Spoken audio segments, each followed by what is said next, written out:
I humiliated the most dangerous man in Chicago, and I didn't even know his name. Dante Moretti. His family owned the city from the shadows.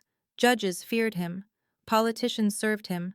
And no one, in the entire history of his empire, had ever told him no. Until me. A broke graduate student in a borrowed dress, surrounded by Chicago's elite, looked him dead in the eye and refused to dance with him. The room went silent, and he smiled at me like a predator who had just found his next prey. The next day, roses appeared at my door, then gifts that proved he knew my every secret, then his shadow, following me everywhere. But when my roommate vanished, and a mysterious key arrived with a chilling message, I realized this wasn't about revenge. Dante Moretti didn't want to punish me. He wanted to own me. What I didn't know was that walking into his world would become the most terrifying and beautiful decision of my life. This story will show you that sometimes your bravest moment leads you exactly where you need to be. That the person the world fears most might be the only one who truly sees your worth. And that love can bloom in the most dangerous places. If you love stories about courage, redemption, and unexpected love, hit subscribe and turn on notifications. Tell me in the comments, have you ever stood up to someone powerful and faced the consequences? And if this story resonates with you, share it with someone who needs to hear it.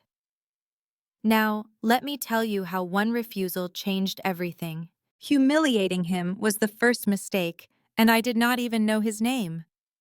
The charity event at the Sinclair Hotel was a fantasy, exactly as I pictured when Becca, my roommate, invited me. Light from crystal chandeliers shattered across the marble floors. Women moved like ghosts in dresses that cost more than my entire tuition, drifting by tables filled with champagne and white roses. My own dress was borrowed, a simple navy blue thing designed to be forgotten. I felt like a fraud surrounded by inherited wealth and ancient secrets. Becca gripped my arm and whispered, "Stay with me."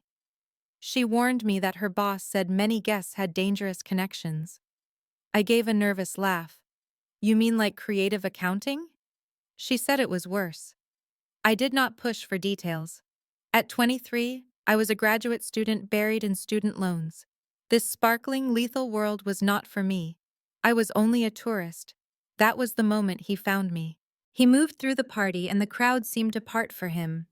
He was tall, with broad shoulders, wearing a black suit that looked molded to his body. His dark hair was brushed back from a strong jaw, and his eyes were the color of smoke. He was handsome, but it was an intentional kind of handsome, like a weapon designed for a specific job. He came to a stop directly in front of me, and the energy around us changed. "You will dance with me." It was an order, not an invitation. I stared up at him, shocked by the authority in his voice. All around us, conversations faded. People were turning to look, their faces holding expressions I could not decipher. It was a mix of curiosity and something else, something sharper. "I am sorry," I managed to say. "One dance," he insisted. His eyes stayed locked on mine, completely still. "Say yes." Something was very wrong with how everyone was watching. The woman next to me shifted her weight and took a subtle step away. Becca's fingers dug into my arm, a clear warning. It might have been the borrowed dress or the champagne I drank too fast. Or maybe it was a lifetime of being polite when I wanted to scream. But in that moment, something inside me broke. "No." His face did not change, but the room fell into a dead silence. "No," he said, the words sounding strange in his mouth. "I do not know who you are," I told him, my voice more solid than I felt. "And I refuse to dance with a stranger who cannot ask with respect." I heard a sharp intake of breath somewhere nearby. His eyes seemed to darken. "You should change your mind." I really should not. My heart was a drum against my ribs, but I held my head high. "I appreciate the offer, but I am declining." For a long second, he just studied me. He seemed to be committing every feature of my face to memory, filing it away for some future purpose. Then a smile touched his lips. It held no warmth. It was not a kind smile. It was the smile of a predator that had just made a decision about its prey, and I knew I would not enjoy the consequences. "Brave," he said, his voice low. "Or stupid." He turned and walked away. The entire room seemed to breathe again. Becca grabbed my wrist, her face drained of color. "Do you understand who that was?" "Am I supposed to?" "That was Dante Moretti," she spoke in a desperate whisper. "His family basically owns this city. Nobody says no to him, Elena. Nobody even considers it." A cold fear crawled up my spine. I had no idea. "It does not matter," she said, pulling me toward the doors. "We have to go, right now." But as we went through the doors into the cool night, I could feel it. The pressure of his stare on my back. I risked one look over my shoulder. He was standing in the window, a dark shape against the golden light, watching me vanish into the evening. I knew with a chilling certainty that our encounter was not finished. The flowers showed up the next morning. 24 white roses in a heavy crystal vase left at my apartment door. There was no card, only the flowers, perfect and cold. Becca looked at them as if they were a bomb. "He knows your address. Maybe they are not from him." "Elena," she said, giving me a hard look. "Who else sends you flowers the morning after you shot him down in public?" I reached out and touched a petal. It was as soft as silk. "What does he want?" "I do not know. But men like Dante Moretti do not handle rejection. They treat it like a game." Fear should have been my first reaction. Instead, a more dangerous feeling sparked inside me. Curiosity. The deliveries continued for the next week. A rare first edition book left for me at the campus library. A dinner reservation made in my name at a restaurant I had once said I wanted to visit, in a conversation I could not even recall. My usual coffee was waiting on the counter at my favorite cafe, already paid for, still hot. He was sending a message, showing me he had been watching, listening, and learning everything about me. "You have to report this," Becca pleaded, staring at the book. It was an antique poetry collection I wrote a paper on months ago. "File a police report. This is stalking." "He is not threatening me," I said. Even as the words left my mouth, I was not sure I believed them. But when I chose to ignore him, the gifts stopped, and something much worse took their place. I began to see him. Not close enough to talk to, just present. He would be across the street when I was leaving a lecture. A black car would be idling on the corner as I walked home. He would be standing in the shadows of the university courtyard, the smoke from his cigarette curling into the air, his gaze following my every move. He never got closer. He never said a word. He just watched. It should have been terrifying. Instead, it made my blood pound in a way I could not explain. One evening, I stopped on the sidewalk and turned to face the black sedan that had tailed me for 3 blocks. The rear passenger window slid down. He was sitting in the back, his expression impossible to read. "Get in." "Absolutely not." "Elena." Hearing my name from his lips felt strangely personal and wrong. "Get in the car." "Why are you doing this to me?" My voice trembled. "I told you no. That should have been the end." "It was never going to be the end," he said. He leaned forward just enough for the streetlight to catch the sharp lines of his face. He was beautiful and terrifying. "You made a scene in front of every important person in this city. You humiliated me." "So this is revenge?" "No," he said, his eyes holding mine through the open window. "This is a correction." "I do not understand." "You will." The window slid shut, and the car drove off, leaving me alone on the quiet street. When I finally got back to my apartment, my body shaking, another delivery was waiting. It was a small velvet box. Inside, a single key lay on a bed of black satin. There was no note, no explanation, just the key. My fingers trembled as I picked it up. As I held it, my phone buzzed. It was an unknown number. "Known. You will need that soon." I stared at the message, then at the key, then at the darkness outside my windows. A slow dread crept over me as I realized Dante Moretti was not trying to win my affection. He was in the process of owning me. I did not use the key. For 3 days, it stayed in my pocket like a cursed charm. I could feel its weight against my leg with every step. I promised myself I would throw it in the river. I promised myself I would show it to the police. But I did neither. I kept it. On the 4th day, Becca did not return from work. Her shift at the restaurant was over at 10 o'clock. By midnight, she was not picking up her phone. By 1 a.m., I was in a full-blown panic. I called the restaurant and they confirmed she left on time. I called all her friends, but no one had heard from her. I called the police. They told me I had to wait 24 hours to file a report. At 2 a.m., my phone lit up. It was the unknown number again. She is safe, for now. My blood ran cold. A second message appeared. Use the key. My hands were shaking so hard I could barely type. Where is she? The reply was instant. The address is in your phone's navigation. Come by yourself. You have 30 minutes. I should have called for help. I should have screamed for a neighbor.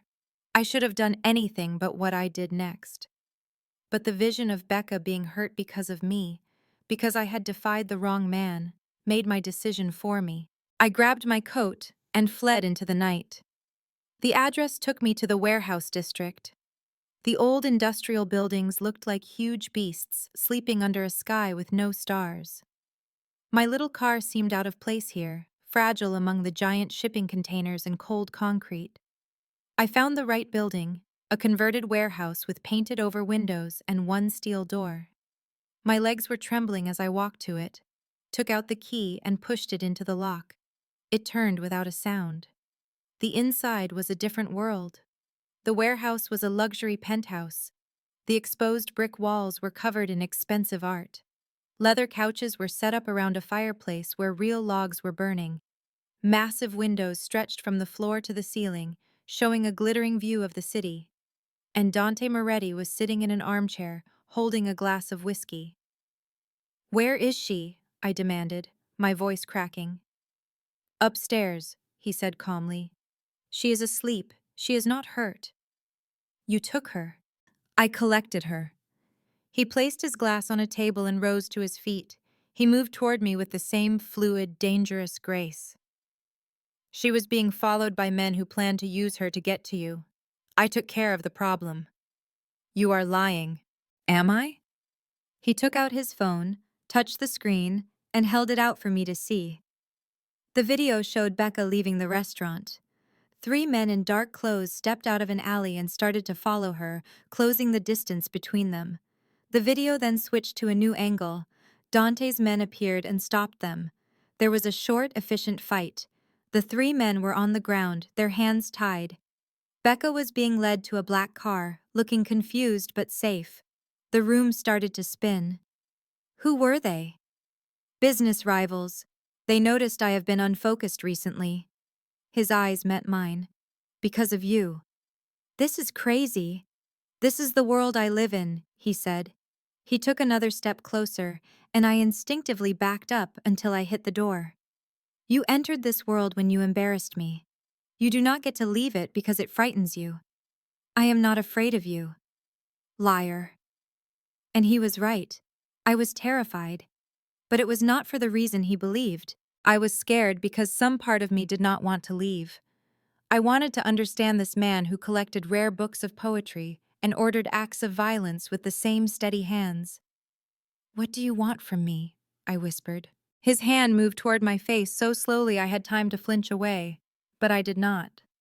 He swept a stray piece of hair from my cheek, and the contact was unbelievably delicate. I need you to see the real me, he said, his voice low. Not the reputation, not the family name, just me. Why? I asked. Because you are the first person in 10 years who looked at me and said no. An emotion crossed his face, a flash of vulnerability he concealed instantly. I have to know why. I had no idea who you were. You knew enough. Everyone warned you to be scared of me. His thumb traced the line of my jaw. But you held your ground. That kind of bravery is uncommon, and it is also dangerous. Is that the reason for all this? Because I am some kind of challenge? At first it was. His hand fell away. Not anymore. I could not grasp his meaning, but I felt the change. The very air between us shifted. This was something beyond power plays and intimidation. Let me bring you to Becca, he said, taking a step back. Let me show you I am not your enemy. Then what are you? A sad, knowing smile touched his lips. That is what this next month is for. In an upstairs guest room, I found Becca asleep in a bed that was finer than any I had ever seen. She was safe and unharmed, exactly as he had promised. When I went back downstairs, Dante stood waiting near the door. My driver will see you both get home, he explained. But Elena, I stopped. Keep this key. You will need it again. Why would I ever come back to this place? His eyes were full of secrets I could not begin to understand. Because you have seen a part of this world, and now you will want to know the rest. I hated him for being right. He left me in silence for 3 days. I had 3 days to persuade myself that it was all over, that the key in my dresser was just an odd keepsake from a dark night, that Dante Moretti would find another woman, one who belonged in his world of danger. On the 4th day, an attempt was made on my life. I was walking out of the library late at night when a car accelerated over the curb. There was no warning, only the sound of screeching tires and a wall of metal hurtling toward me. I was frozen in place. Powerful hands seized my waist and pulled me violently backward. We crashed to the pavement, my fall cushioned by his body. The car slammed into the lamppost in the exact spot I had been standing a moment before. I could not get my breath. My mind was blank. Do not move. Dante's voice was a rough sound beside my ear. His arms were a cage around me, his heart pounding against my back. The car's engine roared as it went into reverse. I was sure it would come for us again, but a black sport utility vehicle appeared out of nowhere and blocked its path. Men dressed in suits got out, and the night was broken by the crack of gunshots. They were quick, short, and precise, and then there was only silence. Dante helped me stand, his hands moving over my arms and shoulders, searching for any injury. Are you hurt? I just shook my head, unable to speak from the shock. Get her out of here, he commanded someone. To the safe house now. Wait. My voice finally returned. What just happened? His jaw was clenched, and I could feel the fury coming off him. Someone just tried to take you away from me. It will not happen again. Take me from you? I do not belong to you. He cupped my face between his hands, making me look at him. Yes, you do. You were mine from the moment you spoke my name, you just did not realize it yet. Before I could argue, I was guided into the back of an SUV. Dante got in beside me, his phone already pressed to his ear as he spoke quickly in Italian. He gave orders and made threats. It was the language of violence, but he spoke it with a chilling grace. The safe house turned out to be a penthouse apartment in one of the most exclusive buildings in the city. It was all glass walls, steel frames, and visible security cameras. You will stay here, Dante told me, taking off his jacket. I saw blood on his shirt, but it was not his. My men will be posted outside the door. You will not leave this apartment without me. This is kidnapping. This is protection. He poured a drink and drank it in one motion. The people who came after you tonight are not going to give up. Their next attempt will be more aggressive. Do you realize what that means? No, I do not understand any of this. My voice broke. I am nobody. I am a graduate student. Why would anyone want me killed? Because I want you to live. The simple truth of his words left me breathless. He put his glass down and walked toward me slowly, as if he thought I might run. I have enemies, Elena. Rival families have been waiting for years for me to show any weakness. You are my weakness. They noticed the second I showed an interest in you, the second I began watching you and protecting you. Then just stop. I folded my arms across my chest. Forget I exist. Let me return to my life. I cannot do that. Why not? A look of pain crossed his face. Because they will not walk away, even if I do. You have already been marked. The only way for you to survive is to stay near me, under my protection. I wanted to shout and cry and fight against how unfair it all was, but instead I asked the only question that truly mattered. For how long? Until the threat is eliminated or until... He did not finish. Until what? Until you realize that you are safer inside my world than you ever were in yours. In the days that followed, I learned the routine of my confinement. Dante's guards worked in shifts outside the penthouse. I was provided with everything I could possibly need. My textbooks were brought to me, along with my laptop, and a private chef prepared my meals. I was able to do my schoolwork, study, and even have video calls with my professors. But I was not allowed to go outside. And Dante came to visit every single evening. He never made a move on me, and he never pressured me. He would just show up after sunset, make himself a drink, and ask me about my day. We discussed books and philosophy, talking about anything and everything except the danger that was just beyond the windows. "Why do you live like this?" I asked him one evening, observing him from the other side of the room. "This life, this whole empire founded on fear. I was born to this life. It was not my choice." He looked down into his drink. "My father died when I was 19. The entire operation fell to me. I had to either be strong enough to control it, or I would have to watch my family get torn apart by our enemies. There must have been another way." There was not. His eyes met mine. "In my world, Elena, you are either the hunter or you are the hunted. There is no in between. There is no peaceful way out. You either survive or you die. That is not living." "No," he admitted in a quiet voice. "It is not." The vulnerability I heard in his voice broke something inside of me. "What would you do?" I asked him softly. "If you could just leave it all behind?" He smiled, but the expression did not reach his eyes. "I would buy a small house by the ocean, a place where nobody would know who I am. I would spend my days reading and sleep at night without a gun under my pillow." He paused for a moment.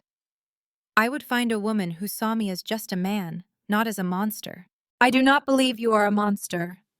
His eyes snapped up to meet mine. "Then what do you believe I am?" "I do not know yet, but I was beginning to have an idea. I was starting to see beyond the violence and the influence to the complicated man underneath. And that man scared me more than any weapon or threat ever could. It was a feeling that felt like recognition. 2 weeks into my confinement, I stopped thinking of it that way. Captivity suggested a desire to escape. And the truth, which was becoming more difficult to ignore, was that I felt more secure in Dante's penthouse than I ever had in my own apartment. I felt safer than I had in years, maybe my entire life. That knowledge should have filled me with horror.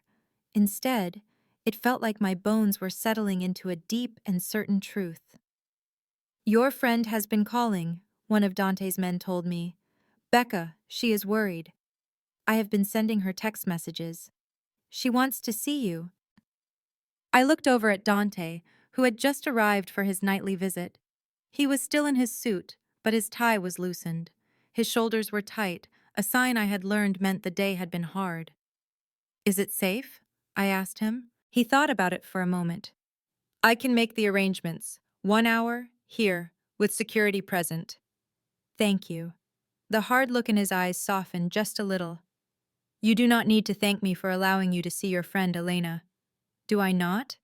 I held his gaze. "You are in control of every single aspect of my life now. Only the aspects that keep you alive." Becca came the next day, her eyes wide as she stared at the penthouse. As soon as the door was closed, she grabbed my arms. "Are you all right? Are you really okay?" "I am fine, I promise." "Elena, this is completely crazy. You are living with a mob boss." "I am not living with him. I am under his protection." "What is the difference?" I did not have a good response for her. She searched my face, and then her own face went pale. Oh my God! You are developing feelings for him. I am not. Do not lie to me. I can see it. Her voice became a whisper. You cannot be serious. This man is dangerous. He has killed people. I know who he is. Do you? Because from my perspective, you look like a person who is losing her grip on reality. Maybe she was right. Maybe I was losing my sense of what was real. I was trapped in a glass tower with a man who talked about violence as casually as other people talk about the weather. But when Dante looked at me, I did not see a murderer. I saw a man who was exhausted from playing the part he had been forced into. I saw someone who desperately wanted to be seen for more than just his worst deeds. After Becca was gone, I found Dante on the balcony smoking a cigarette. The lights of the city spread out beneath us, completely unaware of our problems. She is worried about you, he said without looking at me. She has a right to be. Does she? He turned to face me. Do you feel unsafe here? I thought about lying. I thought about saying yes, and using that as a weapon to demand he let me go. But I have never been good at lying. No, I admitted in a small voice. I feel the opposite of unsafe, and that terrifies me even more. He turned all the way around, his cigarette forgotten. Why does that scare you? Because I should not feel safe with a person like you. It does not make any sense. You have thrown my whole life into chaos. You have made me a target for your enemies. You have stolen my freedom. And yet, when you are here, I am able to sleep peacefully. The confession felt like I had just walked off the edge of a cliff. When you are gone, my mind fills with worry. It is not for me, but for you. I wonder if you are safe, and I question if you will return. None of this is normal. Our situation is far from it. He moved closer, his voice dropping to a low tone. But perhaps ordinary is not what we need. Maybe what we share is something more. What is it that we share? He lifted a hand, his fingers pausing near my cheek, not quite making contact.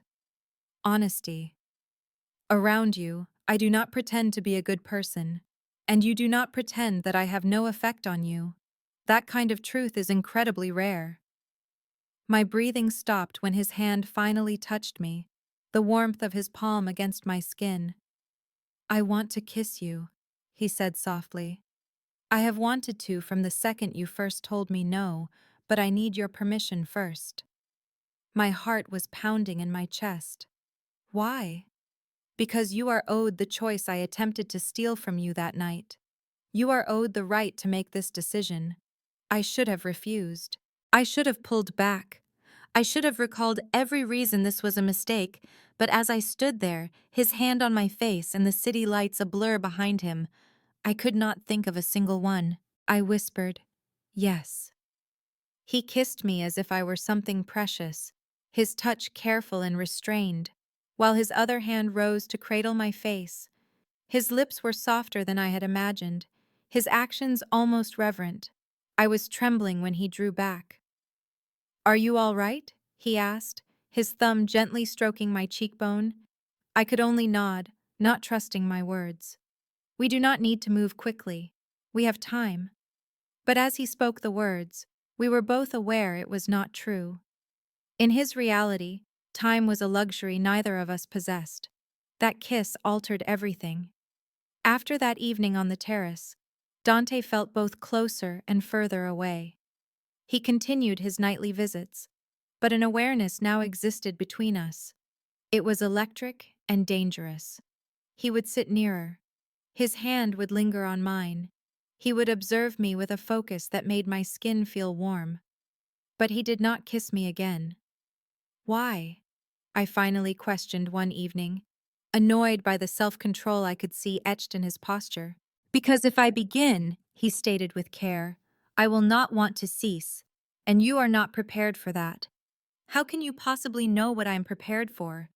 Because you still recoil when my men talk about their work.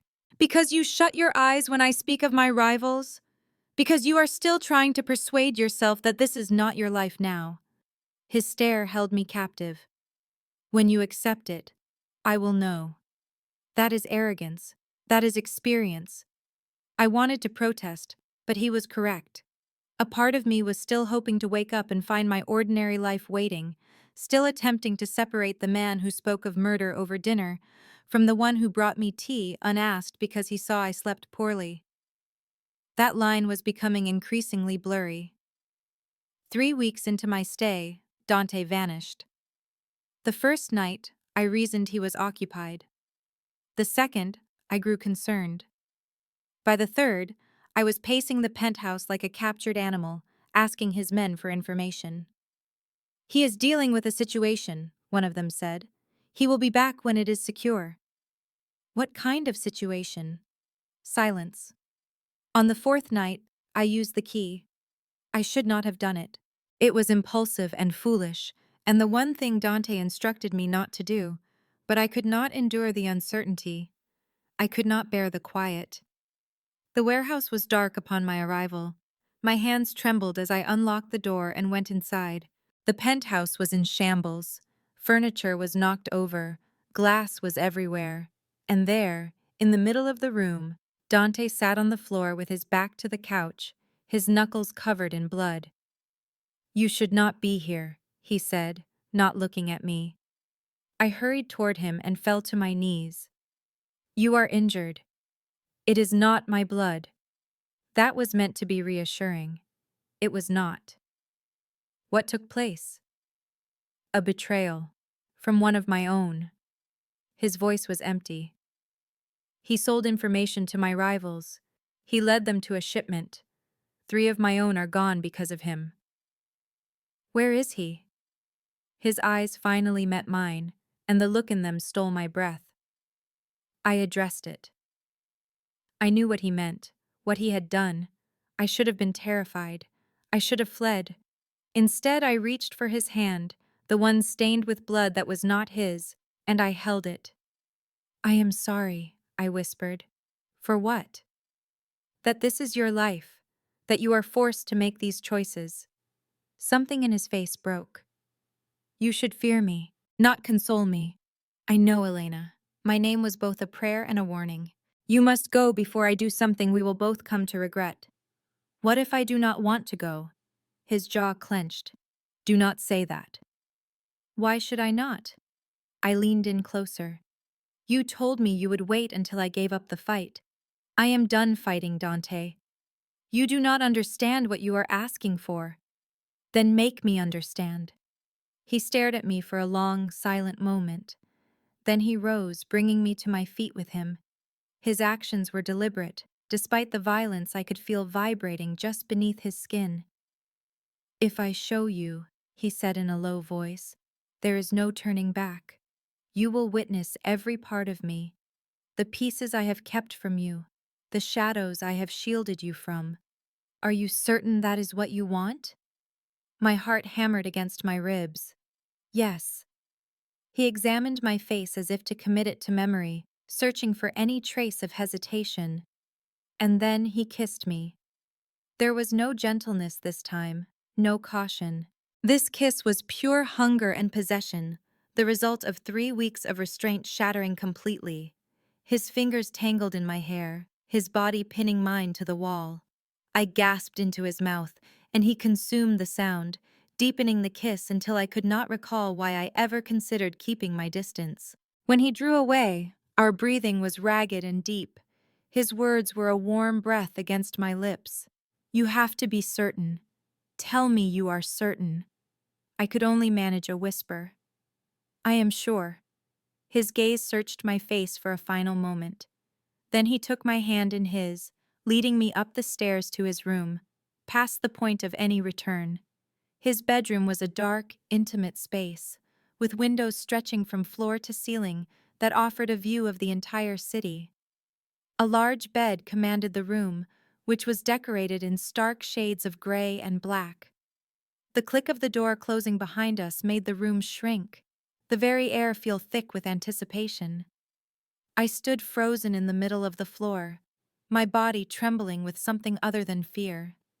He moved toward me without haste, giving me every opportunity to back away.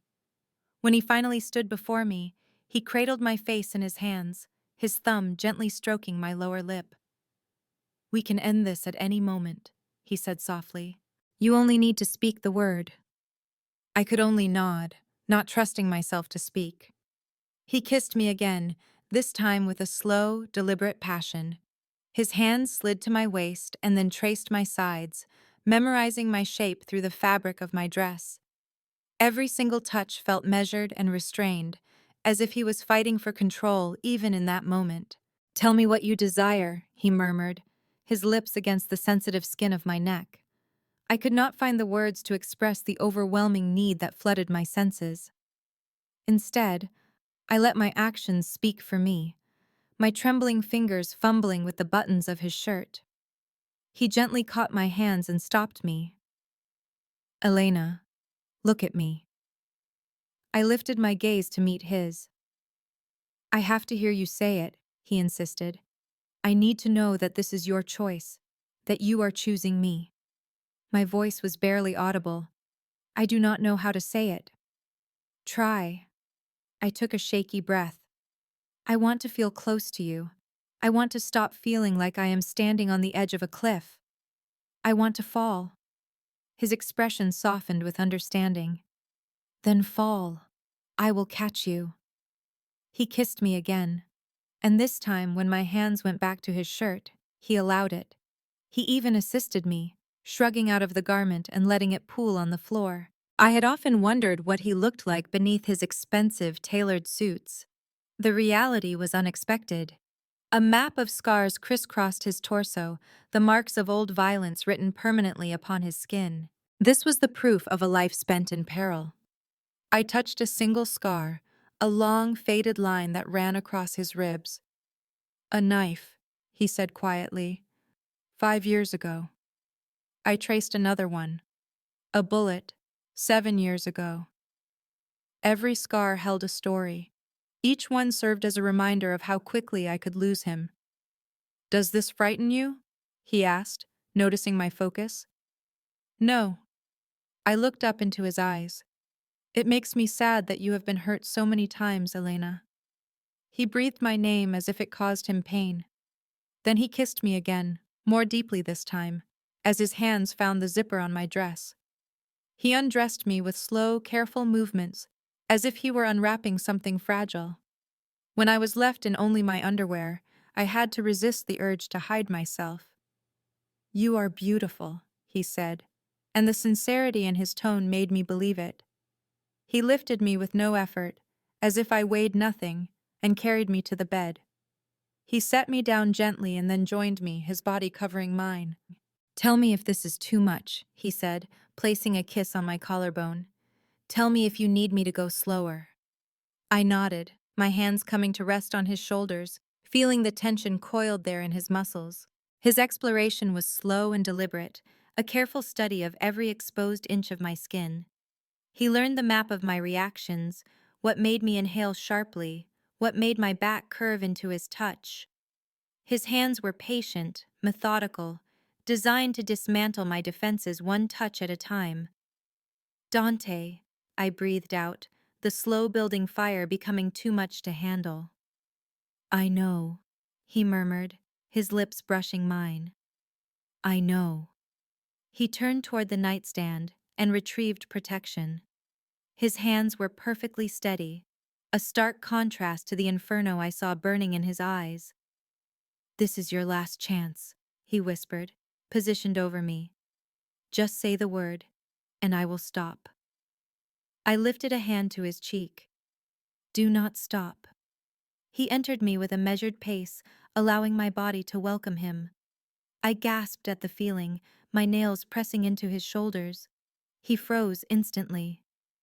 "Are you all right?" he asked, his voice thick with restraint. "Yes, please." He began to move, cautiously at first, his eyes locked on mine, searching for any hint of pain. But as I melted around him, as my body accepted his own restraint started to fray. His thrusts grew deeper, more demanding. He pressed his face into the curve of my neck, his breathing growing ragged. You belong to me, he whispered against my skin. Say it. Say that you belong to me. I was incapable of forming words. I could only cling to him as he moved within me, building waves of sensation I had no idea how to navigate. Elena, say it. Yours, I cried out. I am yours. A low groan escaped him, his rhythm breaking for a moment. Then his mouth crushed mine in a kiss that felt like an absolute claim, and I came apart. He followed just seconds later, breathing my name. After, we remained a tangle of limbs, our breaths evening out in unison. He gathered me close to his chest, his fingers gently combing through my hair. Are you okay? He asked, his voice soft. I just nodded against his solid form. Are you? He chuckled, the sound vibrating through me. Far better than okay.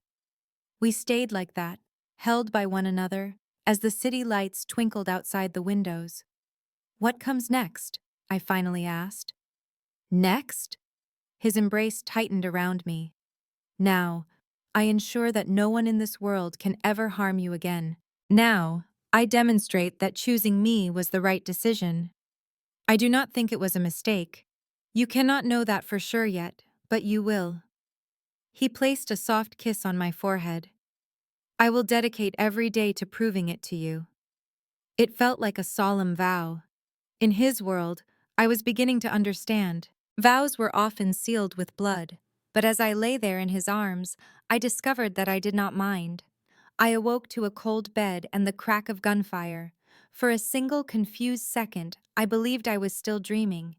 Then the window exploded inward. Get down! Dante stormed into the room, fully dressed, a weapon in his hand. He covered the distance in 3 long strides and pulled me from the bed down to the safety of the floor. Shards of glass rained down around us. Another volley of shots. I heard shouting in Italian from somewhere else in the building.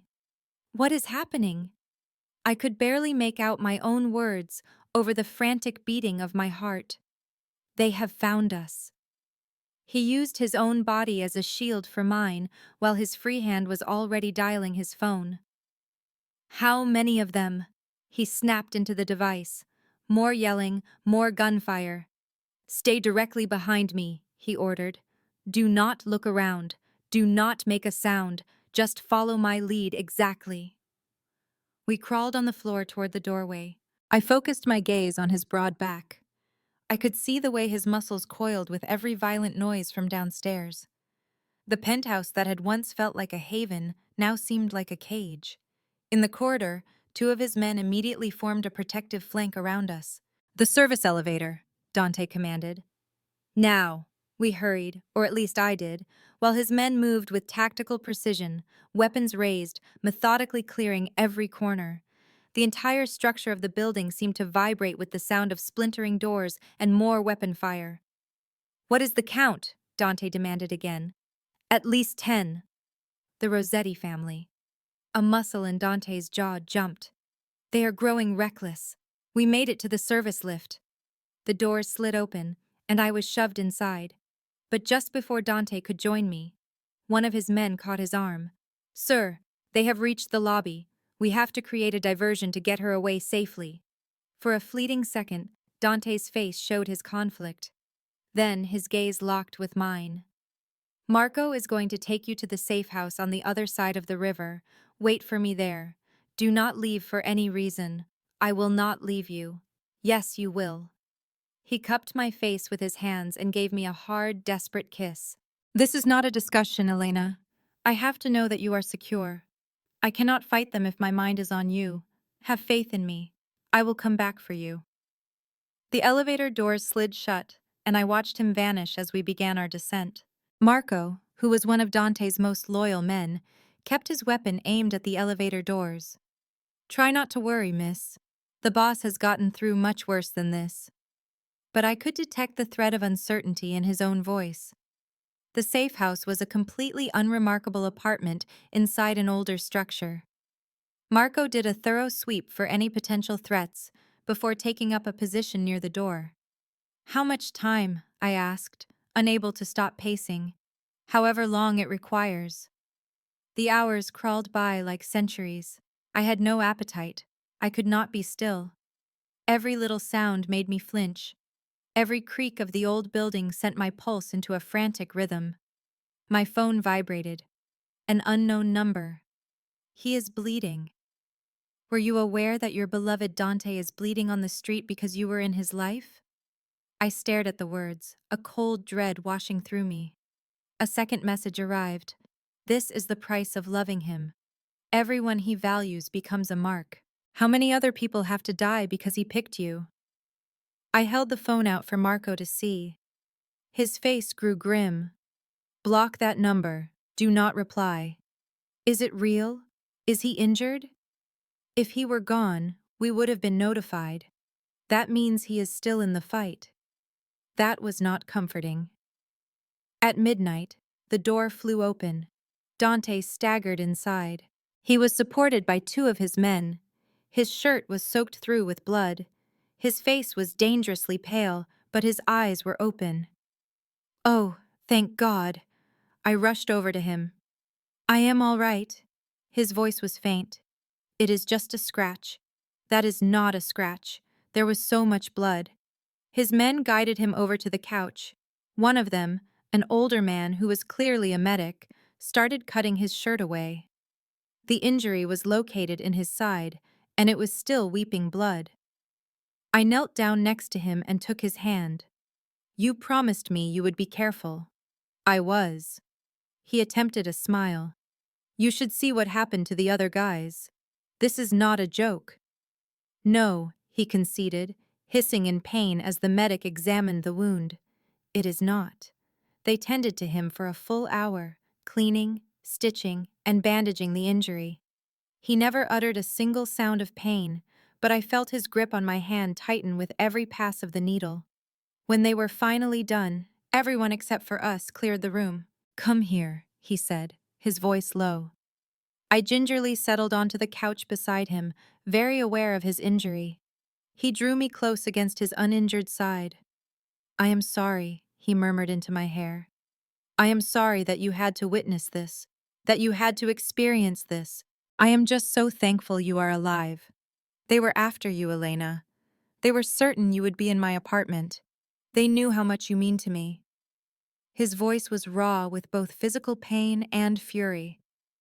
I have painted a target on your back. The very thing I swore would never happen. This is not your doing. It is. Everything that enters my world eventually becomes corrupted. Everyone I allow myself to touch gets hurt. I pulled away so I could look him in the eyes. Then it is a good thing that I am not a fragile person. You are the most delicate thing I have ever held. No. I framed his face with my hands. I am the woman who chose you, who will continue to choose you. That fact makes me strong, not delicate. His eyes searched mine for a long moment. Why? Why would you choose a life like this? Choose a man like me? Because beyond all the violence and the power, I can see you. The person you truly are. The man who makes me tea and remembers which books I love. The man who despises the things he must do, but does them to shield the people he cares about. That man is worth choosing. He kissed me with a tenderness that defied the agony he had to be in. I do not deserve to have you. Probably not. But you are stuck with me now. For the first time since the assault, he smiled. A genuine smile. Promise me one thing. What is it? Promise that you will not lose faith in me. In this, no matter how terrible things become. I rested my forehead against his. I promise. Outside, the great city carried on with its usual indifference.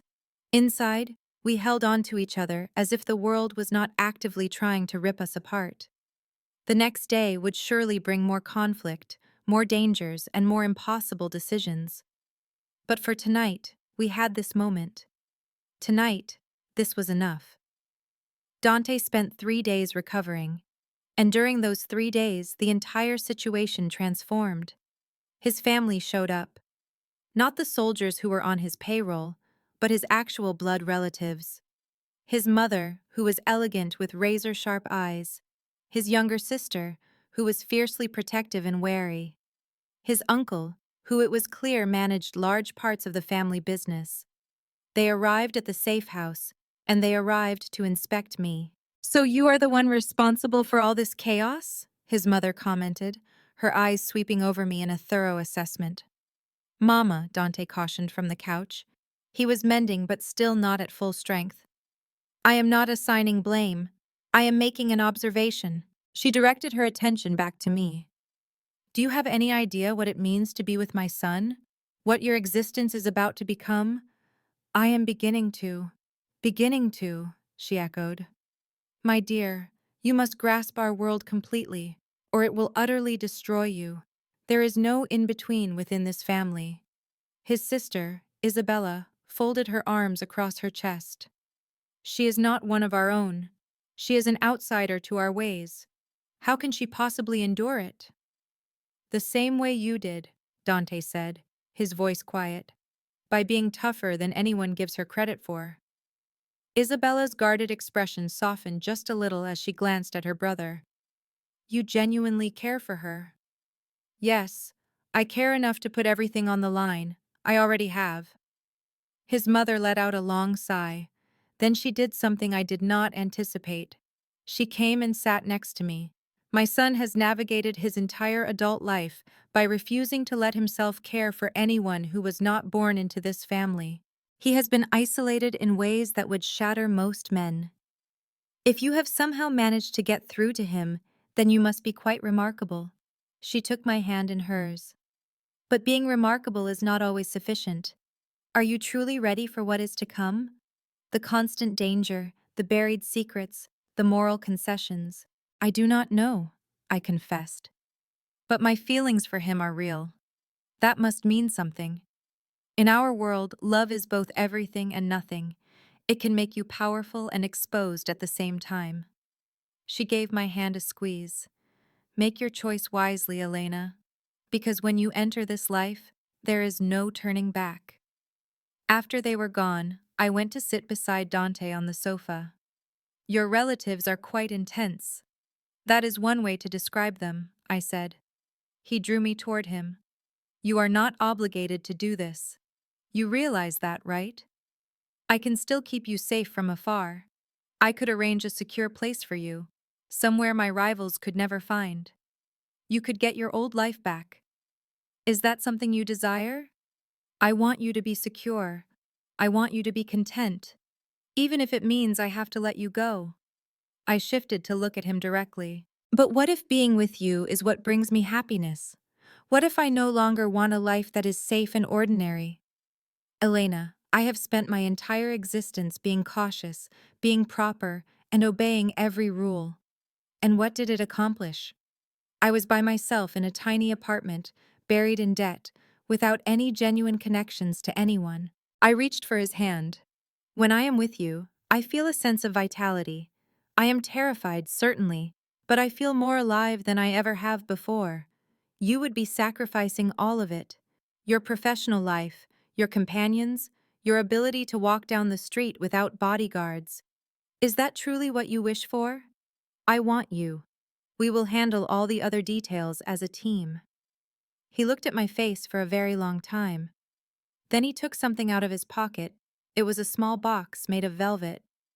"This belonged to my grandmother," he explained, opening it to show a ring inside. It was vintage and refined, with a solitary diamond placed in an elaborate metal setting. "In my family, this ring signifies devotion and protection. It means you are now under our family's protection, and anyone who brings you harm will have to face all of us." I gasped.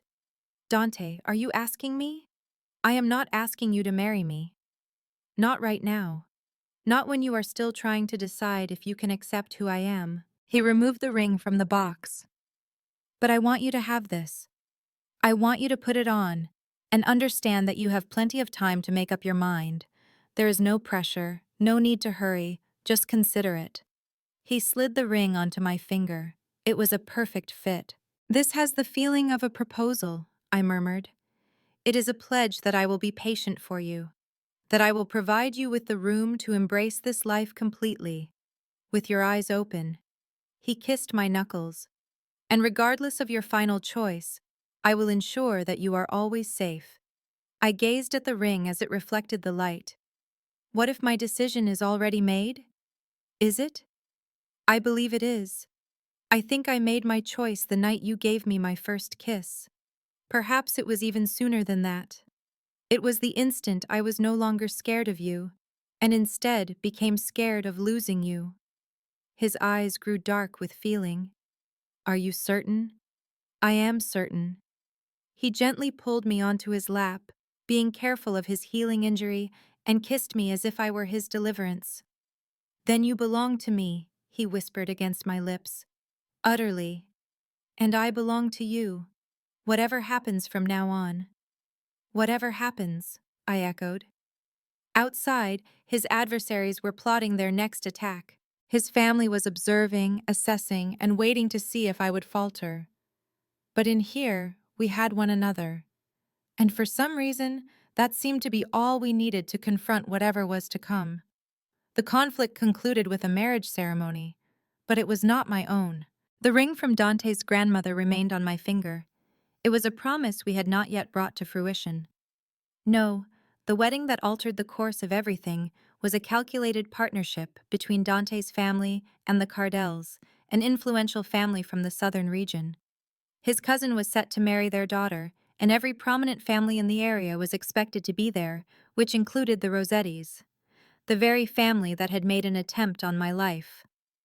It is considered neutral territory, Dante clarified as his assistants helped him put on his tuxedo. His injury had mended, leaving behind another scar to join his others.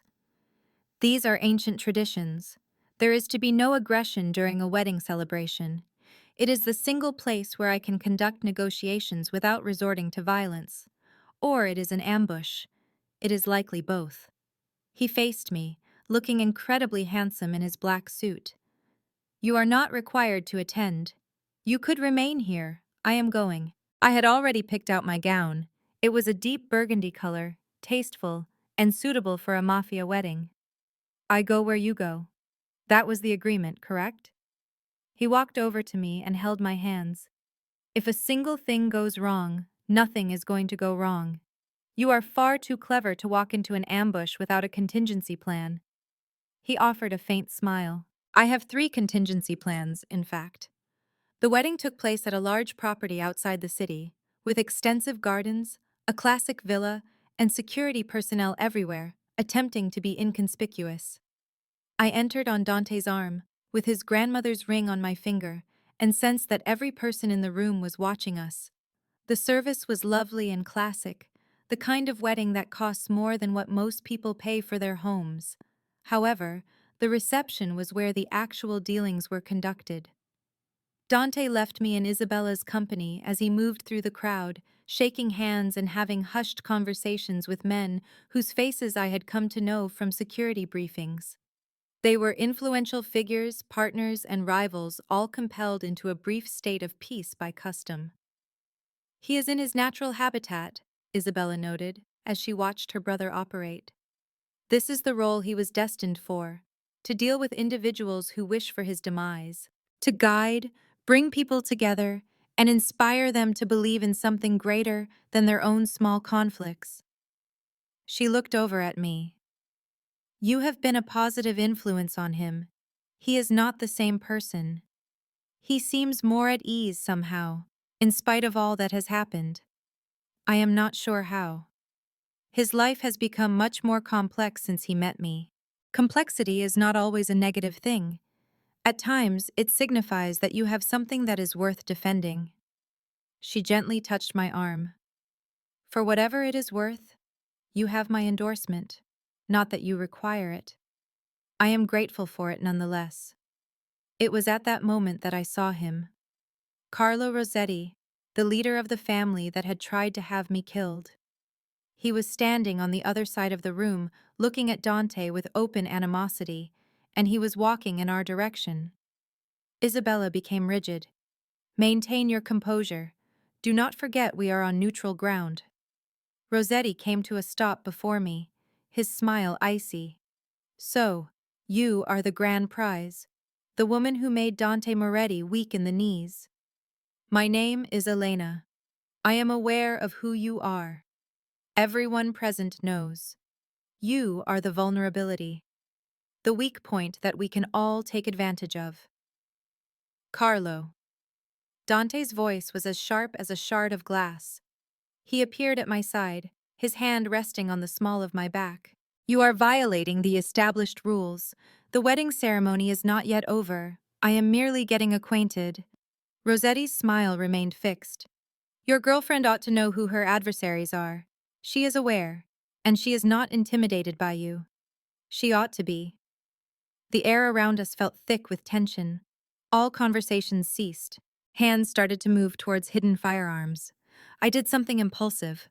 I took a step forward, positioning myself between Dante and Rossetti. You are correct, I stated plainly. I should be afraid of you. You made an attempt to have me killed. You have tried to harm Dante on several occasions. You are a threat, you are influential, and you clearly have no regard for human life. Rossetti's eyebrows went up. So you do comprehend. But there is something you fail to grasp. Dante possesses something that you lack. He has loyalty. Not loyalty born from fear or a sense of duty, but because people truly have faith in him. Because he safeguards his own people. Because when you launch an attack against him, you do not make him weaker. You simply serve to remind everyone why they choose to follow him. I met his stare directly. So it is true, I am his vulnerability, but I am also his source of strength. And you have just demonstrated that to every single person in this room. There was a period of silence. Then very slowly, Rossetti started to applaud. Excellent. You possess bravery. It is a foolish kind of bravery, but it is bravery all the same. He looked toward Dante. Perhaps she is worth the complications after all. She is more than worth it, Dante stated in a low voice, his hand tightening on my waist. Rossetti observed the two of us and then he let out a sigh. I am offering a truce, not peace. I am not yet prepared to forgive what your family has done, but we can stop the direct attacks. 6 months. We will look at this again after that time. Dante seemed to be thinking. 1 year, and you give up your claim on the harbor territory. 9 months, and the harbor remains mine. Done. Their hands met, sealing the agreement before people who would make sure they honored it. As Rossetti turned and left, I let out a shaky breath. Did I really just help broker a truce? You did. Dante gathered me close to him, his lips brushing my temple. That was either the most courageous or the most foolish thing I have ever seen you do. Both. It was definitely both. The remainder of the night was a hazy memory. There was dancing, champagne, and cautious talk with individuals who could become friends or foes, all depending on which way the tide turned. But I felt Dante's solid, sure presence next to me through it all. When we were finally back in his apartment, the penthouse now restored from the assault, I dropped onto the sofa. I cannot believe that actually succeeded, I said. You forced him into a truce by showing that attacking you only made me more powerful. It was absolutely brilliant. Dante came to sit next to me, drawing me against his side. It was also terrifying. Please do not ever do that again. I make no promises. He let out a laugh, a deep sound that vibrated through his chest. What will I ever do with you? Love me? Take me as your wife one day? Let me assist you in changing this organization into something less brutal. He leaned back to gaze at me. Are those demands, or are they suggestions? Very strong suggestions. Elena Rossi. He held my face in his hands. Will you marry me? Truly marry me, not just wear the ring my grandmother owned as a sign of a promise. My heart skipped a beat. Are you being serious? I have never been more serious about a single thing in my life. Marry me. Become my wife. Help me create something greater than the legacy I was given. Give me a cause to have faith in a future that does not conclude with bloodshed. Yes, I breathed. Yes, I will marry you. He kissed me, and the kiss tasted of hope. Epilogue. 6 months later. The wedding was intimate and private, with only our family and closest allies present. I wore a traditional soft white dress, just as a mafia bride was expected to. Dante was in black, looking impossibly handsome, his gaze fixed on mine throughout the entire ceremony. When he placed the wedding band on my finger, right next to his grandmother's ring, I felt the gravity of my decision. I was committing to a life that was perilous, unknown, and forever touched by a violence we could never completely leave behind. But I also felt his deep love, his safeguarding presence, and his firm conviction that we could create a better world together. "I love you," he murmured, just as the priest declared us husband and wife. "I love you too." We kissed, and I understood this was only the start. More fights would come, more adversaries, and more nights where danger felt suffocatingly close and love seemed delicate against the harshness of violence. But we would confront it as one. Me and my mafia boss, the woman who had said no, and the man who used a month and the rest of his existence to show me I had made the correct choice. Asking, "You would do that? Surrender so much of your freedom." It is not about surrendering freedom. It is about embracing the fact that someone genuinely cares if I live or die. I took his hand, holding it to my cheek. "And besides, you are not the only one who is afraid. Marcus has nothing more to lose, and I understand how dangerous that makes a person. I refuse to be reckless with my own safety." "You could never be reckless," Dante whispered. And then his lips were on mine again, this time with more gentleness, but with the same powerful feeling. His hands found my waist, lifting me with no effort until I was sitting on his lap in the booth. I wound my arms around his neck, getting lost in the sensation of him. When we finally separated, both of us breathing heavily, Dante's eyes were shadowed with desire and something more profound. "Stay with me tonight. Not in your apartment. Here, with me." I understood the question he was really asking. I knew what it signified to take that step. "Dante, just for sleeping," he made clear, even though the grip of his hands on my waist suggested something else entirely. "I want to hold you. I want to wake up and know that you are safe. That is all. Unless you desire more." I should have refused. I should have kept a clear line between us. But the honest truth was that I longed for this just as much as he did. I wanted to fall asleep in his arms. I wanted to open my eyes next to him. I wanted to give up fighting the bond that had been growing ever since the moment I shattered his window. "Okay," I whispered, "just to sleep." Dante's smile spread slowly, utterly devastating, as he rose, bringing me up with him. "Liar," he murmured, his lips against mine. "But I will accept what I can get." He carried me up the private stairs to his apartment, a place I had never been before, grander and more opulent than mine. He set me down on his enormous bed with unexpected tenderness. Then he removed his clothes down to his boxer briefs and got in beside me, pulling my body against his chest. "This is just sleeping," I protested, my voice weak, intensely aware of the warmth of his skin on mine. "Absolutely," Dante replied, his hand slipping beneath my tank top to rest on the bare skin of my waist. "Just sleeping with my hand on your skin, in my bed, exactly where you are meant to be." A laugh escaped me in spite of myself, and I snuggled closer to him, feeling more secure and at peace than I had in years. "You are impossible. I am yours," he corrected, placing a kiss on the crown of my head. "Get some sleep, sailor. Tomorrow, we are going to end what Marcus began." I drifted off to sleep in the arms of Dante Ravencraftoft, the sound of his heartbeat in my ears, and for the first time since my mother's diagnosis, I felt that maybe everything would turn out all right. I awoke to sunlight pouring through the floor-to-ceiling windows, with Dante's arm resting heavily over my waist. Sometime in the night, I had shifted toward him, my face now resting against his bare chest and one of my legs tangled with his. He was still sleeping, the sharp lines of his face softened in slumber, his dark hair falling across his forehead in a way that made him appear younger, less threatening. I used the moment to truly look at him. The strong angle of his jaw, the scar over his eyebrow I had seen before, the complex tattoos that adorned his arms and chest. From this close, I could make out the Italian words more clearly. La familia è tutto. Family is everything. You are staring, Dante murmured, his voice husky with sleep, his eyes still closed. You are worth staring at, I confessed. And then I felt a blush warm my face. His eyes opened, dark and full of warmth, and his hand tightened at my waist. Stay like this.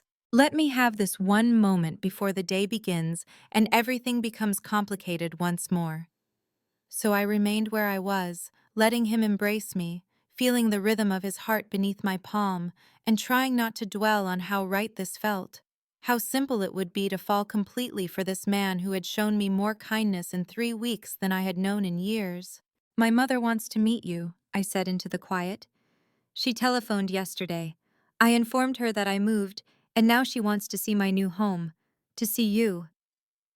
Dante's hand moved to cradle the back of my head, his fingers tangling themselves in my hair. What did you tell her about me? That I am your employer?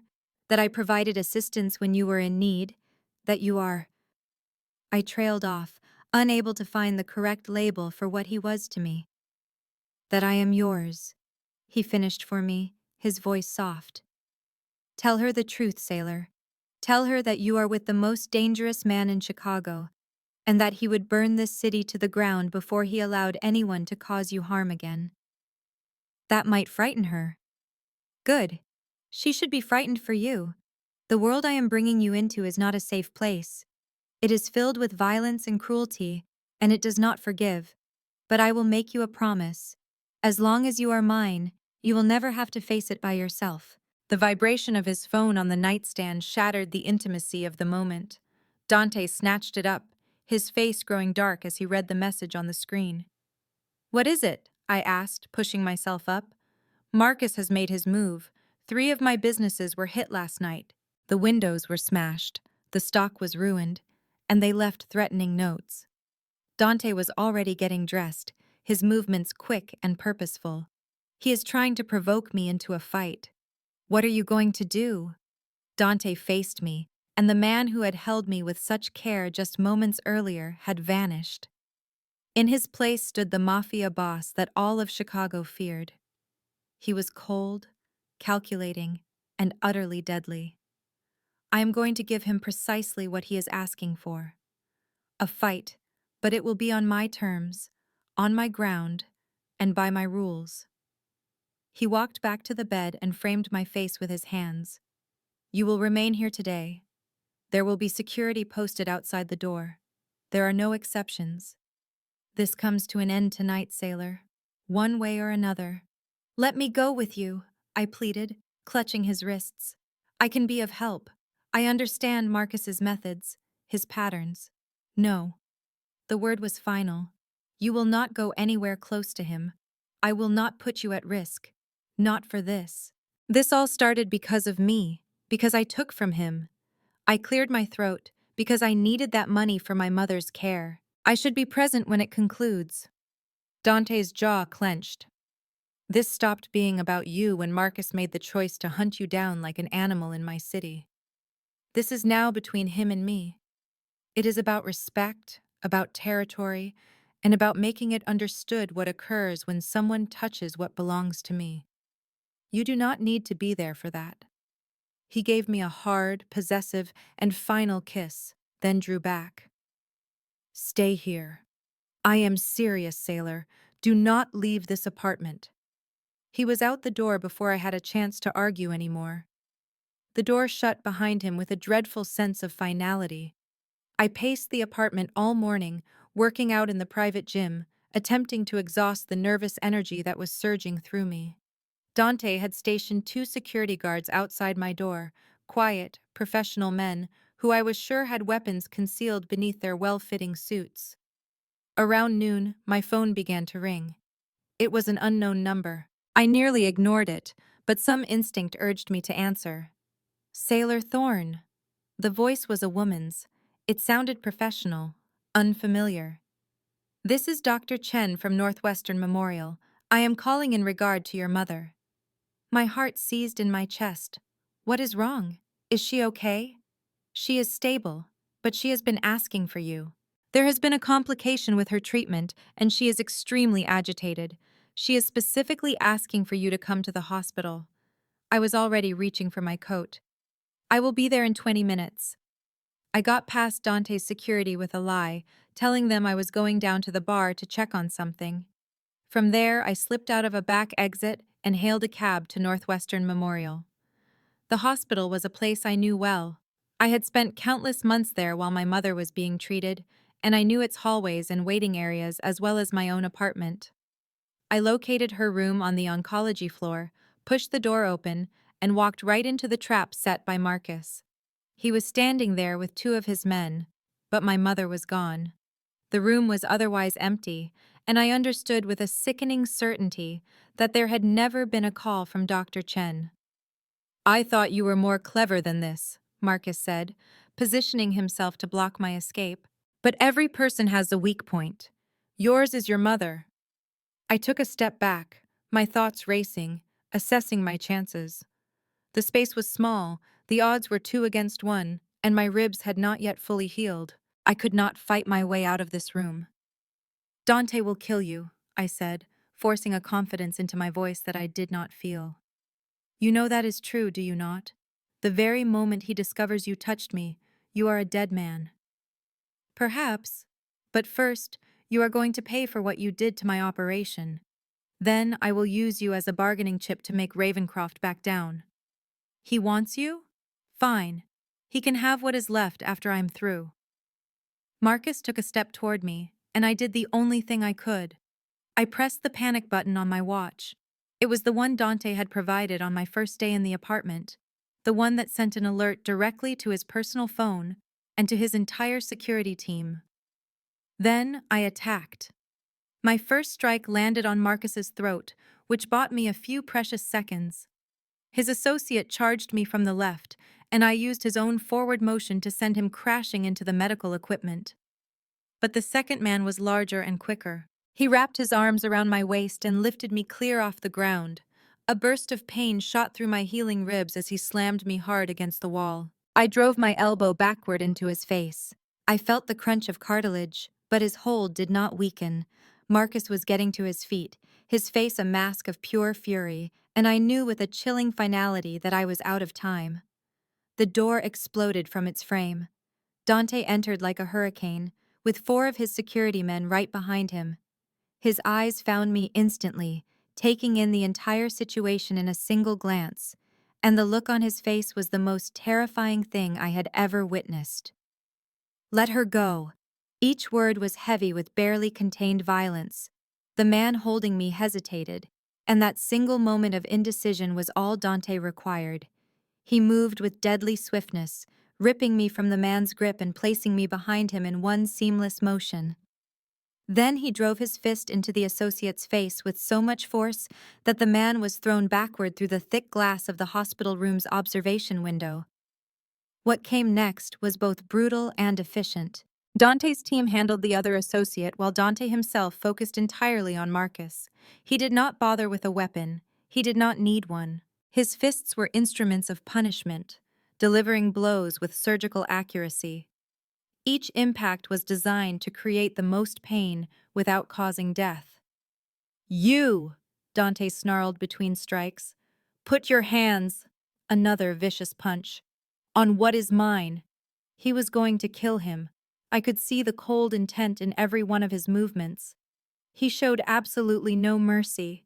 Marcus was barely conscious, with blood pouring from his mouth and nose, yet Dante gave no indication that he would stop. Dante. I grabbed his arm, trying to pull him away. Stop. He is not worth it. Dante turned his head to look at me, and for one heart-stopping second, I was not sure he even saw me. Then his eyes cleared, truly focused on me, and the murderous rage began to fade from his face. Did he hurt you? His hands were on me in an instant, searching for injuries. His touch was so gentle, a stark contrast to the violence he had just committed. Sailor, did he touch you? I am okay. My ribs ache, but I am okay. I cupped his face, forcing him to look at me and not at the broken man lying on the floor. I am okay because you came. Because you saved me. Dante pulled me tight against his chest, his arms wrapping around me with a desperate strength. You promised you would stay in the apartment. You promised. He called me. He pretended to be a doctor and said my mother needed me. I am sorry. I am so sorry. Do not apologize for loving your mother. Dante pressed his lips to the top of my head. But God, sailor, when I received your signal, when I saw where you were, his arms tightened. I have never been that frightened in my life. Boss, one of his security men came forward. The police are on their way. We need to leave. Dante nodded but did not let go of me. Anthony, take Marcus and his associates to the warehouse. Make sure they understand what happens when people touch my woman. Then see to it that they leave Chicago tonight. I do not care where they go, as long as it is far from here. What about a hospital? I asked quietly. Marcus needs medical attention. He will get it after he signs the papers turning over every property, every asset, and every connection he has to me. Then he gets patched up and put on a bus out of the state. Dante's voice was ice cold. Final. He is lucky I am allowing him to live. We left the hospital using a back exit, avoiding the police as they arrived. Inside Dante's car, I finally began to shake as the adrenaline crash took hold of me. Dante pulled me close to his side, one arm holding me together while I fell apart. I could have gotten you killed, I whispered, if you had arrived just 1 minute later. But I did not. You fought him off, you bought yourself time, and you trusted me to come for you. That is all that matters. Back at the apartment, Dante refused to let me out of his sight. He checked my ribs himself, carefully rewrapping them. He gave me painkillers and then simply held me on the sofa while I tried to process everything that had just occurred. It is over, he murmured into my hair. Marcus is gone. His entire operation belongs to me. The underground fighting circuits all know that you are under my protection. You are safe now, sailor. You can finally stop running. What if I do not know how to stop? I asked in a small voice. What if I have been fighting and running for so long that I do not know how to just be safe? Dante pulled back to look at me, his hands framing my face. Then let me show you. I will demonstrate every day what it is to be safe, to be valued, to be with me. And one day, you will believe it. The words tumbled from my lips before I could stop them. I am falling for you. I know it is sudden and likely sounds crazy, but Dante, I am falling for you, and that thought fills me with terror. His smile was gradual and completely disarming. Good, because my heart fell for you the instant you shattered my window, bleeding and defiant, and so beautiful it made my heart ache. I have simply been waiting for you to feel the same. He kissed me then, a kiss that was gentle and sweet and flawless, and I returned it, channeling 3 weeks of terror and hope and raw desire into the bond between us. I love you, Dante breathed against my lips. I realize it is too early and probably far too intense, but I love you, Sailor Thorn, and I will dedicate the rest of my existence to ensuring you never question that. That kind of declaration should have sent me running. It should have made me pull away, but I leaned into his embrace instead, letting him support me as I whispered back, I love you too. That evening, we did more than just sleep in the same bed. We made love with a slow and deliberate tenderness. Dante was cautious of my healing ribs, his touch on my skin full of reverence. Afterward, as I lay in his arms, I finally grasped what Lucia had tried to tell me. Dante Ravencraftoft did not do casual encounters. He did not do temporary arrangements. When he gave his love, it was total, consuming, and absolute. And I was prepared for it. I was prepared for everything. 6 months later, I was standing inside the building that was once Sal's gym in Pilsen. observing as workers remade the space into something entirely new. Dante was right beside me, his hand resting on the small of my back, a touch that felt warm, familiar, and perfectly right. "Are you certain about this?" he asked for the third time that morning. "I am certain." I leaned against him, looking over the blueprints that were laid out on a temporary table. Diamond Women's Boxing Academy, a safe haven where women could receive proper training, learn to defend themselves, and never again be exploited by men like Marcus.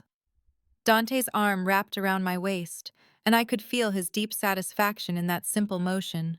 After Marcus was pressured to leave Chicago, signing documents that transferred his entire portfolio to Dante, we dedicated months to restructuring his network. The majority of the underground fight clubs were either shut down or converted into legitimate businesses. His gyms were sold or repurposed, and this place, where I had fought to survive for 3 years, was being reborn as something that genuinely empowered women. "Your mother would be so proud," Dante said quietly. And I smiled. My mother had met Dante 1 week after the hospital ordeal. Initially, she was terrified of him. He was the exact type of man that mothers warn their daughters to avoid. But then she observed the way he looked at me, the gentleness he showed despite his fearsome reputation, and she began to understand. "He is protecting you," she told me later, squeezing my hand. "That is the only thing that is important to me." Now, her cancer was in complete remission. Her medical expenses were fully paid through Dante's insurance contacts, which I knew was his way of saying he had paid them himself. She had relocated to a much nicer apartment, also arranged by Dante, and now she spends her time volunteering at the hospital that treated her. "Have you chosen the instructors yet?" Dante inquired, examining the plans.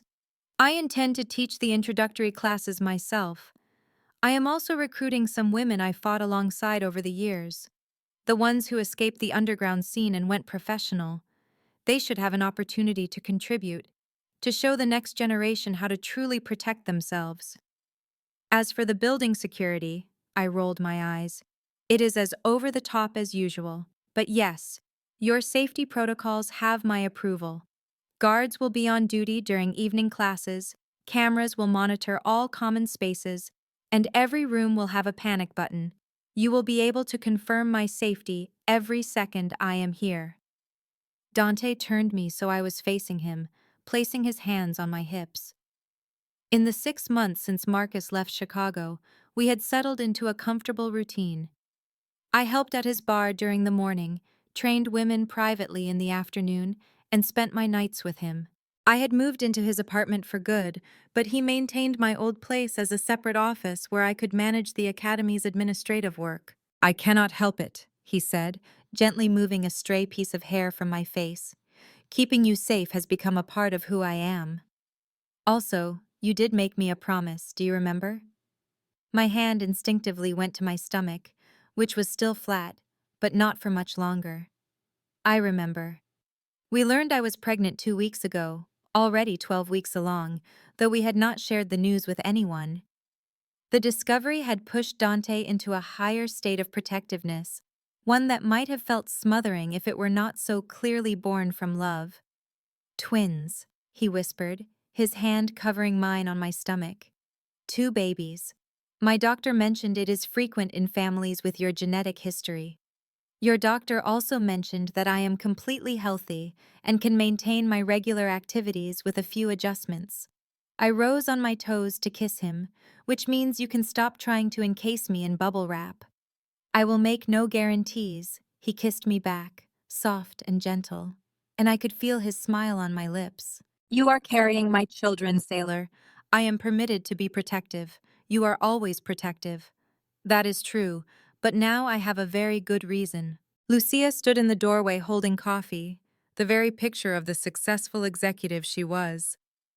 "Have you two finished being nauseatingly adorable?" she asked. "Contract negotiations start in 20 minutes. Dante answered without missing a beat. "We never finish being nauseatingly adorable." But he let me go and went to the table where Lucia was already laying out new documents. I watched them interact, a brother and sister who shared the same sharp intellect for business.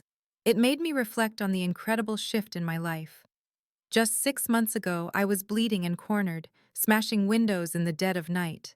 Now, I was about to open my own academy, carrying twins, and deeply in love with a man who had rearranged his entire universe just to keep me safe. Sailor, Lucia said, pulling me from my thoughts, I'm going to need your signature on these insurance forms. I walked over to the table and reviewed the paperwork before signing. The academy was covered for every possible event: fire, theft, injuries, even acts of God. Dante had left nothing to chance. So, have you considered any names? Lucia asked, her tone casual, but her eyes alive with curiosity. I shot a look at Dante, who simply shrugged. We were planning to keep it to ourselves for a while. Oh, please. I see the way my brother looks at you. I was sure you were pregnant even before you were. Lucia gave a warm smile. Besides, my campaign to be the favorite aunt has to start now. I was thinking of Italian names if they are boys, I admitted, as a way to honor Dante's family. And if they are girls, I want to name them after powerful women I have known. Dante then asked, what happens if we have one of each? Then we find a middle ground, just like we always do. I leaned against him, drawing on his warmth and strength. I felt a profound sense of certainty that he would guard our new family with the same fierce devotion he had shown me. The construction team came back from their lunch break, and we spent the rest of the day finalizing plans for the academy. By the time evening came, my feet were throbbing and my back was aching. Dante saw it instantly. Home, he declared. Feet up, dinner on its way, and an early night. I am pregnant, not an invalid, I argued, but I still let him lead me toward his car. You are both, he said softly, opening the passenger door as if he were handling the most priceless treasure in the world. And I love you for it. That night, as I was curled in bed with Dante's hand resting on my stomach, my thoughts drifted over the chain of events that had brought me to this very moment. The act of desperation that set everything in motion, the violence that delivered me to his doorstep, the fear and the trust and the slow realization that security can appear from the most unlikely of places. What are you thinking about? Dante asked, his thumb gently tracing patterns on my skin. That I shattered your window and in doing so, found my home, I replied softly. That the man everyone is afraid of is the kindest soul I know. That you took the worst night of my life and turned it into the start of every good thing that has happened since. Dante shifted his position, raising himself on one elbow to gaze down at me. In the soft glow from the city outside, his dark eyes seemed warm and endless. I told you on that first night. You belong to me, sailor. That fact has not changed. If anything, that feeling has only grown stronger each day we have been together. I know. I feel it as well. This, I motioned between the two of us. This was never what I expected, but it is exactly what I needed. This is what I needed, he murmured. Then he kissed me. It was a slow, deep, perfect kiss. His hand rested protectively on my belly, where our children were growing. I love you, he whispered, his lips brushing mine. I love our babies, and I love this life we are building. Sailor Thorn, I make you this promise. I will spend every day for the rest of my life showing you that breaking my window was the best thing you ever did. I could never have any regrets. You were my savior, Dante. You saved me in every way someone can be saved. He pulled me closer and corrected me. We saved each other. You were looking for a shield, and I was looking for someone worth shielding. Someone who could see beyond the stories and the danger. You saw the real man. You were the one brave enough to shatter my window and strong enough to capture my heart. I drifted to sleep in his embrace, feeling a sense of safety and love I never thought was possible. When morning came, I woke up and found Dante already watching me. He had that intense look, the one I knew meant he was planning our future. In that moment, I realized something important. Love is not supposed to be easy. It should not be simple. It should not be safe or predictable. Sometimes love arrives at 3 in the morning. It comes bleeding and desperate, shattering windows to get in. Sometimes it is dressed in expensive suits. It holds a weapon and controls empires. Sometimes it asks for everything you have. It requires trust, vulnerability, and the bravery to finally stand your ground. And if you are courageous enough to let it in, that love can change your entire world.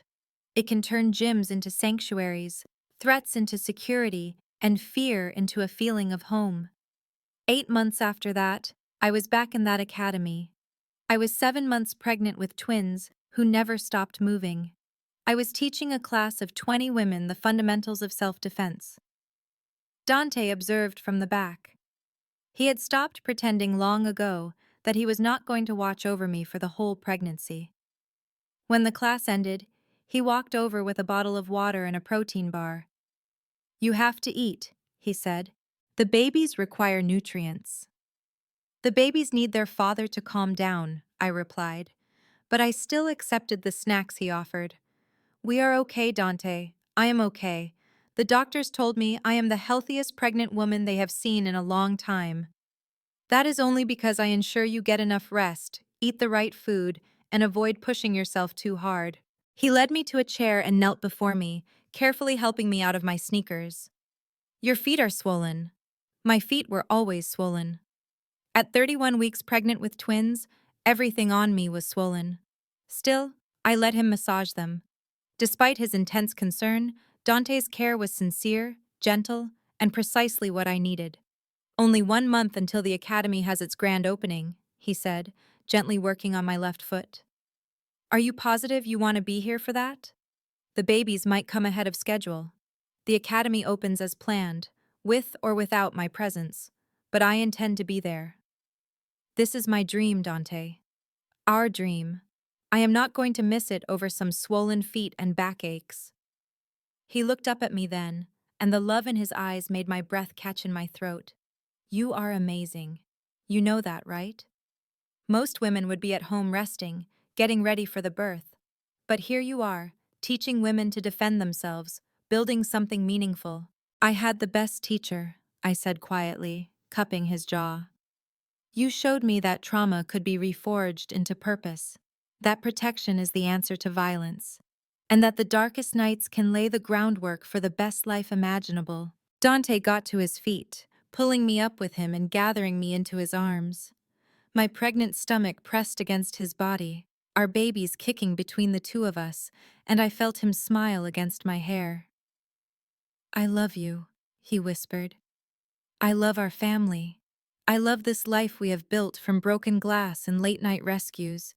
And I promise you, sailor, our children will be raised knowing that their mother is the most powerful, courageous, and beautiful woman I have ever known. And their father," I added, "is the man who looked at a bleeding stranger and saw a person worth saving, worth protecting, and worth loving forever." We stood there inside the empty academy, embracing each other, two souls who found their home in the most unforeseen way. And when our twins were born 3 weeks later, a son and a daughter, healthy and flawless and cherished beyond all measure, we named them Hope and Justice. Because that is what we had built together. Hope for a better world and justice for all the women who had been hurt the way I had. It all started with a shattered window, a dangerous man, and the simple inquiry, "Who hurt your face?"